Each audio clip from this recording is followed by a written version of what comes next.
Hey everybody, back with another unboxing. This is a quick one because I am getting ready to go to the airport actually because I'm going to Berlin for IFA, and I'm gonna be getting my hands on the LG V30 and a mysterious new Xiaomi phone. So stay tuned to my channel. In the next 4 to 6 days, I should have the new LG phone and a new Xiaomi phone to unbox. But back to this first, Doogee. This is the Doogee S60. It's a rugged flagship phone, so it'll probably look like this. So this phone, the Doogee S60, should probably look like the Blackview BV8000 Pro because Chinese budget smartphone makers, they all seem to take ideas from each other. So this is the S60. It's really rushed because I'm going to the airport in like 5 hours, and yep. So here we are. So it does look just like the Blackview BV8000. Like these Chinese manufacturers, I think they all share similar production lines. So anyway, my favorite part of any unboxing, the peeling. Ooh, okay, this is a pretty firm one. There is already a screen protector on there, I believe. Let me take this off too if I can, because there's little bubbles on it. Oh, anyway, I'll do it later. So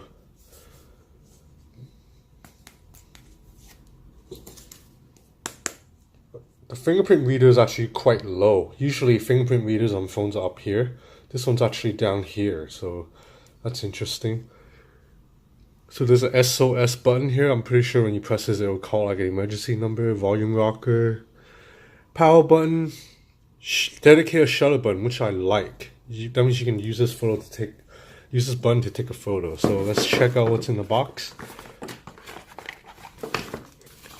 Okay, so there's a screwdriver for opening the back. I think this is where the SIM tray goes. So just like the Blackview BV8000 Pro, where you need a screwdriver to put in your SIM.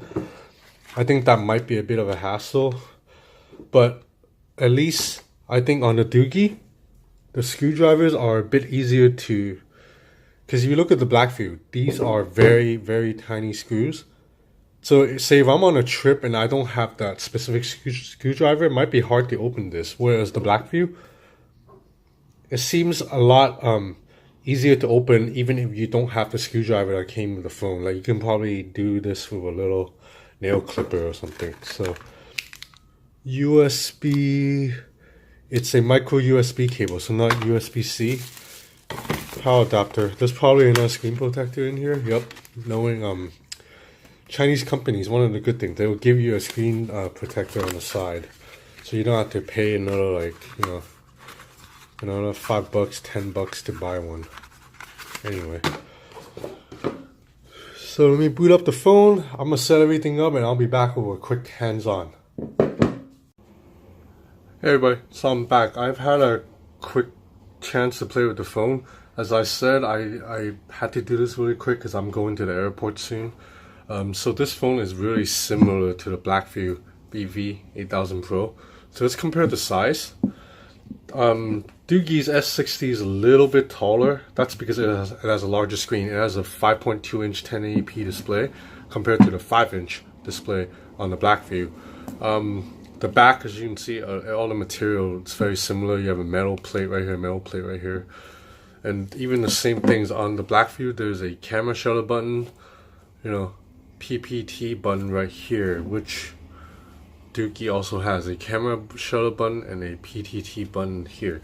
Fingerprint reader, it's fast, so I'm able to unlock right away. And as you can see that there's actually not a lot of bloatware on this app, which is pretty cool. So on the home screen, you only have just these apps here, and when you swipe to the left, you get this little news thing that really slows the phone down. And then when you tap in the app drawer, then you get a little bit more apps here, but as you can see, there's not a lot. It's mostly clean. There is a toolbox app, which the Blackview also has. So as you can see, there's stuff here like heart rate, flashlight, compass, a magnifier, which lets you zoom into objects, and a sound meter, which lets you check how loud sound is. That's pretty useful, and a picture hanging. But the most important feature of this phone is it's waterproof. So full volume.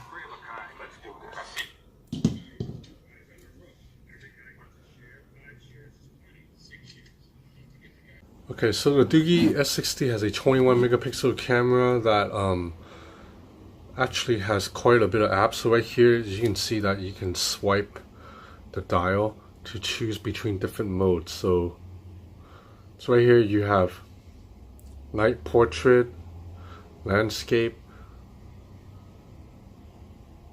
night, but really I don't really see much difference. I think it's just very superficial, the shot in terms of software filters. So you have panorama, beauty. So you hit settings to see these other, you have manual controls like ISO, zero shutter.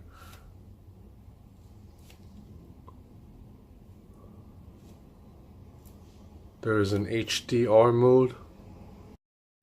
So let's take a look at some photo samples. As you can see, the shots turn out quite nicely detailed, even when you zoom all the way in. Now this shot, when you get too close, you'll see that the buses are a bit blurry, but I still think it's a pretty decent shot. Now obviously these all these photos are taken in good lighting conditions. I apologize that I don't have much time to test the camera yet. I'll do it in the full review. So now let's take a look at some specs. The S60 has 6 gigs of RAM with 64 gigs of internal storage, although you only get about 53 out of the box. The chipset is a MediaTek 6757, which is a Helio P25. It runs Android 7.0 Nougat. So the 5.2-inch display has a 1080p resolution with a 480 ppi, and the battery, 5580 milliamp. That's really good. That will definitely last you all day. So that's it for the quick hands-on of this really rugged, heavy-duty phone.